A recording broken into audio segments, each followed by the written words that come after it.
গত ৫ই আগস্ট থেকে ভারতে আশ্রয় নেওয়া বাংলাদেশের সাবেক প্রধানমন্ত্রী শেখ হাসিনা সেখান থেকে একের পর এক বিবৃতি দিয়ে যাচ্ছেন।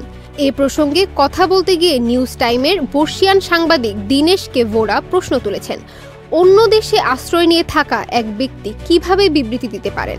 আন্তর্জাতিক নিয়ম অনুযায়ী যখন কোনো ব্যক্তি একটি দেশে কূটনৈতিক আশ্রয় নিয়ে থাকে তখন তিনি বিবৃতি দিতে পারেন না, কিন্তু শেখ হাসিনা সেই নিয়মের লঙ্ঘন করেছেন।